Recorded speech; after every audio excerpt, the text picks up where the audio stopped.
Hey, y'all. It's a pleasure to bring back Diamond and Silk. You know who they are. They don't need much of an introduction, and we probably only have about 15 minutes with them. So let's get right into it because there is so much to talk about with the Trump administration. And Diamond and Silk, I'm really happy that you came on Backlash again. Oh, wow. Thank you for having us. Where do we begin? I know where we should not begin. It's probably not the subject of Russia and the Trump administration's supposed involvement in it. I think you're pretty sick of talking about that, right? Very sick of talking about it. Russia, Marsha. Mm-hmm. How about let's talk about jobs. That's right. We can talk about jobs, but first I got to give you a question that Jim Hoff, the Gateway pundit, sent over to me. He said, you got to ask the ladies this. What is your reaction to Megyn Kelly's dismal ratings at NBC? I laugh. You know what? I don't know why. Well, first of all, she never... You know what? I don't want to say anything horrible, but the deal is, her ratings were tainted on Fox. Right. So I don't know why she thought she would go into the mainstream media and think that they will give her the time of day. I mean, I don't know. We told her what she needed to be reporting for in Sesame Street. Right. That's who she needed to be reporting for. Well, I don't know if she can meet the standard. Kermit the Frog was a pretty good reporter on Sesame Street News. I don't even know if she's up to that level, if you think about it. Listen to you. Remember, he'd have the raincoat on and all that? Yes. Oh, geez. But we wish her the best of luck. Right. Mm-hmm. Okay. Yes. Whatever it is she ends up doing, which hopefully will not be news much longer. Now, another question I have to put at the top of the line is from my mom, because you know how it is with moms, and she's both my parents are big fans of yours, but this one's from my mom, and it's a little long-winded. My mom likes to talk too, but you know how that can be. Okay. She wanted me to ask you what people should do to combat the resist movement, or what should Republicans in Congress do to combat the Democrats' strategy of resisting, preventing passage of legislation, slowing down the confirmation of presidential nominees. She says, Trump has hundreds of nominees who have not yet been confirmed. Many of his departments remain unstaffed because of Democrats' slowdown of the appointment process. This is compared to Obama, where everyone got confirmed. Basically, as you were talking about, the swamp. What do you think of all that? Well, first of all, the left, all they have, their message is resist. And we're the opposite of that. We don't want our message to be a resistant movement because what you get, what you focus on expands. That's right. So what we have to do is we have to see our president pushing the agenda forward, seeing his people being confirmed. We really have to see that because that kind of thinking is how we won the election. That's right. See, while they were focused on the polls and who was losing and who was up and down in the polls, we were focusing on the goal. So I tell everybody to continue to focus on the goal, and then we will see his cabinet be confirmed, and so forth. And then we will see the agenda push. Do not focus on what the left is pushing because, look, they have no message. No message. Their only messages resist. Well, that's why we are all resisting them. Yes, that's resist the resistance. Right, resist that's the why resistance. right. So I think what you focus on expanding. Let's continue to focus on him pushing his agenda and him getting his people confirmed. That's right. I have to ask you something. In your most recent video, which is not only on the viewer's view on YouTube, but also on Periscope and Facebook Live, you're using all angles right now, which is good because they're trying to censor conservatives on YouTube right now, and we know about that. But you were I think your video was on July 24th, and a lot has happened since then. You loved Anthony Scaramucci. You even got into terms which weren't necessarily G-related. You were like, he makes you feel like a lady, and but maybe anonymously, you liked men with some swag. I do. Now, Diamond love a man with swag and love a man that's not afraid to go toe-to-toe with the status quo. That's right. And so when Scaramucci first came on the scene, that's how he was. Now, let me tell you the good thing about Scaramucci. Scaramucci, we call him the Mooch. He was the distractor. He was the person where for 10 or 11 days we heard nothing about Russia because all of the focus was on Scaramucci, which was really good because while the media was playing checkers, the administration was playing chess. That's and you have to stay on that. And I'm sorry I have to be like that, but the deal is that I don't care what our president do. The media is always, especially the left-wing media, is always going to have a negative spin on it. Right. Okay, so since it's going to be a negative spin, why not have somebody like a Mooch? Right. To distract them, and they didn't know what hit them. While we continue to push the agenda. That's right. Okay, I want to explore something non-political. Okay. It's important, a lot of people are looking for love out there, and, that's not a typical topic, but you said you love a guy with swag, and it makes you feel like a lady. Now, you two aren't Jewish, you're very active Christians, but Jews next Monday have sort of Jewish Valentine's Day, too, but this applies to everyone else. What advice do you give to men, which, by the way, may include me in my current state, who are looking for love, how to win over a woman? And you can bring up Scaramucci and what he did for your mentality. Look, all that. You have to have confidence. Yes, we love confidence. A man with confidence. Yes. When you look at Moochie, when you look at the president, confidence goes a long way. We don't like weak men. We want men that's confident, that knows what they want and go after what they want to get it. And we love ballers and shot callers. Right. The person that's in control, not being controlled. That's right. There you go. That's right. That's right. Yes. Now, another interesting thing I picked up in your most recent video, you talked about the importance of delivery, and obviously there's a lot that can apply here because I'm hosting a podcast, but I caught something that almost may explain your nicknames of Diamond and Silk. I heard... I forget who said it, but you said diamond puts in the knife, and basically a diamond can cut through anything. It's the strongest substance there is. And then silk softens the blow. Is that how you got your names? Yeah, well, it's the truth, though. But it's the truth. It is. But it has always been like that. That's because, right. I'm real mouthy. I say what I need to say, and if it hurts you, then I'm very sorry that it hurt you, but it's the truth. That's right. And then Silk comes along, and she softens the blow. And it has always, we're blood sisters, so it's always been like that. Right. Diamond is the talker, Silk is the thinker. Yeah. Yes. Diamond's going to cut you, Silk is going to soften the cut. Okay, so I'm not too out of left field there. No, you're not too out of left field. That's just it is. It's just the truth. I'm a very nice person, but when you talk about different things, like don't talk about the president. Don't say anything negative about him to me, because I plan to hurt your feelings because you don't come up to me. Because look, we have to have respect for the president. If you don't like his policies, that's your problem. That's right. But don't disrespect him. So it is what it is. One thing you definitely have been more diamond-like than silk-like about, and I'm talking about the two of you now, is Hillary Clinton. And when you did the final thought on Hannity, or whatever they're calling it, not to infringe on, final word on Hannity. They don't want to have Tommy Lawrence copyright go after them.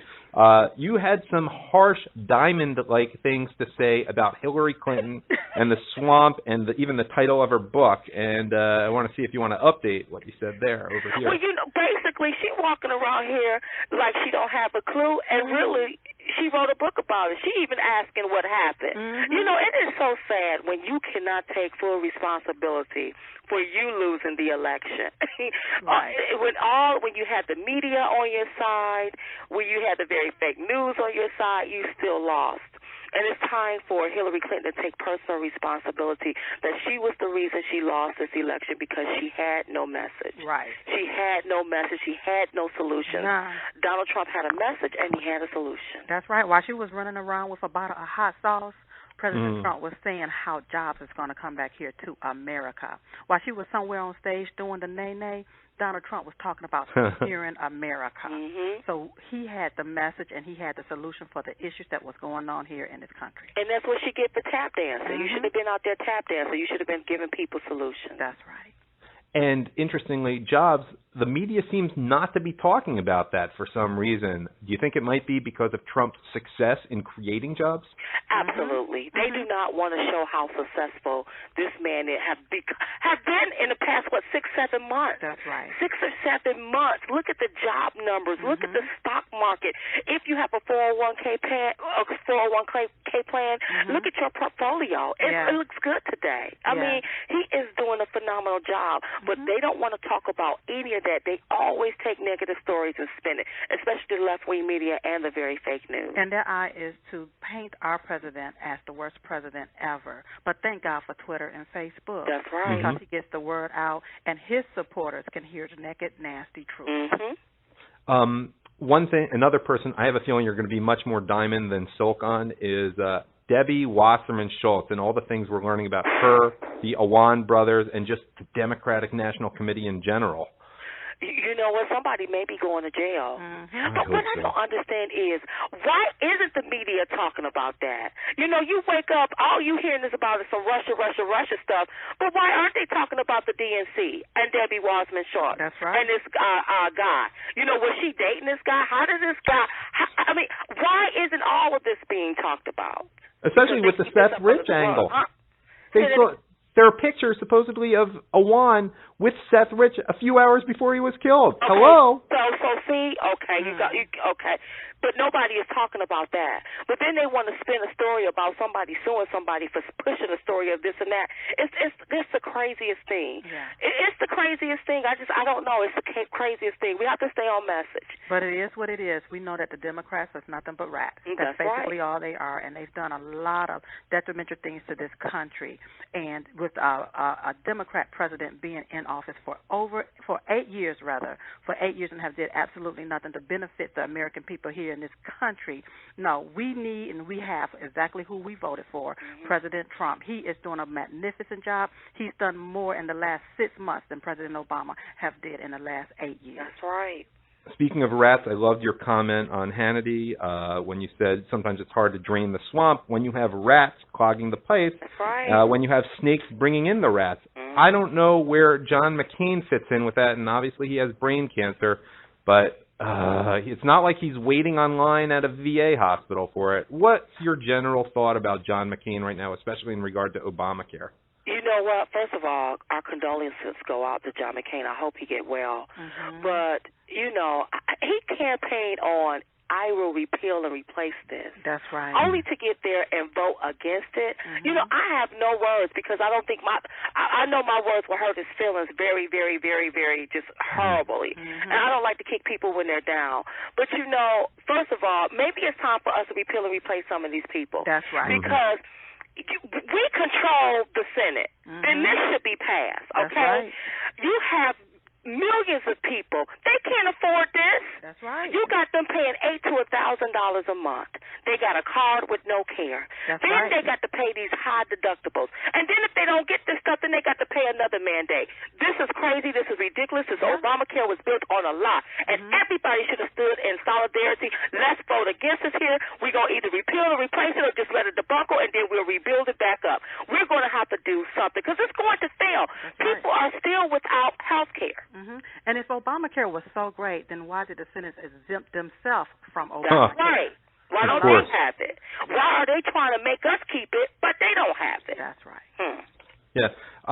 I can imagine how you feel about this. Robert Mueller just appointed a 16th left-wing lawyer to his committee, which apparently has a green light to investigate whatever they want about President Trump. I mean, these things don't make the news, but it seems to me so outrageous that they can even do this with a Republican Senate. Okay, but see, who lets it happen? Right. Mueller should have been fired. That's because right. Mueller is Comey's homie. Yeah. They are buddies, okay? So that's look at the biasness right there. Mueller should have been fired. And bring it in Clinton donors, left-wing people. You know that they're not going to treat the president fair. They're about to railroad the president. They're about to railroad him. And I know it and you know it. And this is a witch hunt. It is a witch hunt because there's nothing to this Russia stuff. Even the very fake news, somebody said it was a nothing burger, but they still keep pushing it, and it's so sad. That's right. Yeah. You let me know when you have to go, but I'm going to keep rolling the questions until you tell me that. The NAACP is having a question. Trump didn't fall for the bait this time like every other president does, and you support him on that, even though... I surely do. Yeah. Listen, let me tell you something. The man extend his hand, they try to chop it off. He try to say words to him, they want to spit in his face. Why would you go sit with somebody that don't even want to hear anything you have to say? Listen, out of all of the presidents, he was the first president in my lifetime that ever said, I will be the best president for African Americans. That's right. And so why won't the NAACP give him a chance? Then you want to invite him to your thing so that you can embarrass him? Well, oh no, he shouldn't fall for the okie doke. You're not going to embarrass him at your little meeting. You have your little dinner there, and the president don't even. I tell the president, stop going through these organizations. Take your message directly to the people. right. That's why I like when he go do a rally.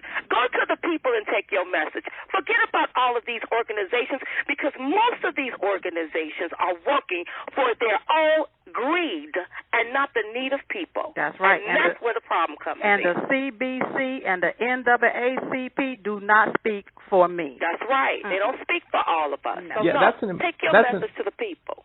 That's an important point. And, something people forget about the NAACP, which is like 108 years old, I mean, the name indicates what it started out was. It was not a black organization. It was a white organization. I mean, forget about the fact that colored is obviously a dated term, whether it's racist or not. It's just not the term people use now. But if it were black people who had created the organization, it wouldn't be called For the Advancement of Colored People. That's obviously a white group that eventually became run by black people. But how did they get when did they get the right to actually speak for black people in America? Who agreed to that? I don't know what that is. Talking about my people, no, I'm not your people. That's right. I'm an American, okay? Right. I'm not your people. Right. So don't put me in a box. Don't put me in a group. I'm an American. That's right. And I deserve the same things that other Americans deserve. And when I hear our president say, I'm going to put Americans first, bam, I'm in that category right there. That's right. Now, all this other stuff that they talking about, I don't have time for it. I'm not going to be in these sit-ins and these shut-ins. And they still pushing the same narrative that they was pushing back in the 60s when we done already overcame. Now it's time for us to come up. That's we right. can drink out of the same water fountain. We can use the same restroom. We can sit at the same lunch counter or go to the bar. I mean, you got what I'm saying? We can do this together, hand in hand. So why are they still pushing the narrative from the 60s? And I wasn't even born then. Well, I think you explained it in one of your videos. You said because some people are making a lot of money on the NAACP, out of that narrative. And I can't argue with that. But an interesting point you make, and it's just I think a general point you make is don't put all black people in a box, and I guess a lot of people might have expected you to get behind Maxine Waters, and you have not been shy about criticizing her at all. Oh, but look at how she criticized the president. Listen, when he's sworn in, I will never work with him. Well, how can you say you love the community, the black community, and this man says, I want to build the inner and urban cities, but you don't want to work with him? Right. So you're throwing everybody under the bus. And then on top of that, Maxine Waters only make about $174,000 a year being a congresswoman, and she lives in a $4.5 million mansion. She don't even live in the district that she worked for. That's why she can care less if they down there killing each other, if they down there homeless and they living in poverty. Because she don't even live in the community. See, these people that say they represent the American people, they don't use the health care, they don't live in the community, but they want to represent people. And it's time for you to call them out. So I don't care the color of your skin, what party you in. If you're wrong about some things, you're wrong, and we're going to have to call you out on it. That's right. Well, I guess Omar Navarro is actually providing something of a primary threat to her. Not a primary threat, it would be a general election threat. He's a Republican, and that is making things a little bit interesting, and he actually lives in the district, it seems like, that Maxine Waters claims to live to. Okay, I'm a little over time. I just want to ask you two quick non-political questions. Okay. One, I can't remember if it was Diamond or Silk who said this, maybe both of you. Pistachios, big part symbolically of two books that go together of my favorite author, Herman Wouk, The Hope and the Glory About the History of Israel. Pistachios are symbolic, and it's a theme through there. Who loves pistachios, and is this like your favorite food? Diamond loves salt and pepper pistachios by Planters. I love them.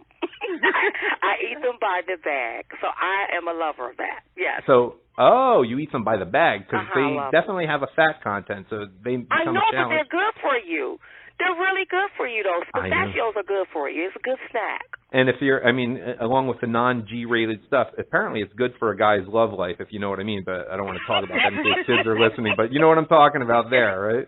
Yes, I know what you're talking about. Yes. Okay. So, but you can't stop eating them once you start. That's the problem I can't stop eating them once I start, and I'm like, oh, my goodness. But it's got healthy. You know what? Pistachios have a healthy fat in it. So even though it can become fattening, it's still good for you. Just don't overeat them like I do. But I want to close with one final thought. You did give a good health tip about eating and keeping weight off. You emphasized in one of your recent videos, do not eat heavy before bed, which is a challenge for a lot of people because obviously if you eat heavy, it helps you fall asleep. Mm-hmm. But any other health tip you have. Well, listen, for real though, do not eat a heavy meal and lay down on it because you can have a heart attack without even realizing it. That's right. You know, when you get older, you have to start making life changes. It's just changing little things. If you're going to eat a heavy meal, eat that heavy meal during lunch. That gives you time to work it off, for your blood sugar to regulate. But before you lay down, do not lay down on a healthy meal. So let's say if you eat about 6, then you don't need to go to bed right away. You need to give that time, walk that food down so that you can have a comfortable night's rest. Because rest is the key to being beautiful the next day and being in your right frame of mind. And don't be burdened by other people's mess. You know, that's their stuff and that's their issues. So when they have their pain body, you don't have to entertain their pain body. You want to be stress-free. So if you don't like it, then you ain't got to be about it. Do not do it. Just remain stress-free and learn how to respond instead of react to issues. Because when you react to that issue, then you can stress yourself out. So you want to make sure you keep your blood pressure down and make sure that your sugar stay balanced. And exercise. Yes. Walk around. Yes. Great point about sleep, and I just want to leave you with this. I'm actually reading a great book about sleep by someone who's not a Republican. She used to be, but it happens to be a good book even though she's a Democrat. Arianna Huffington has a great book about the importance of sleep. And I figure, okay, she's a liberal, but she's giving me ammunition to be a better conservative at what I do, so I can justify it that way. But it's really a good book, and it sounds like you already know the lessons in it, but wow, if anyone out there doesn't... It don't matter your political views. If you're giving good advice about health, I'm good with that. That's right. Excellent advice. Health is not politics. Right. Health is not politics. Drink plenty of waters and just stay away from all of that political correctness. Yes. Great. Diamond and Silk, it's been a pleasure having you on, and I really appreciate your time. Thank you for having us. Thank you for having us.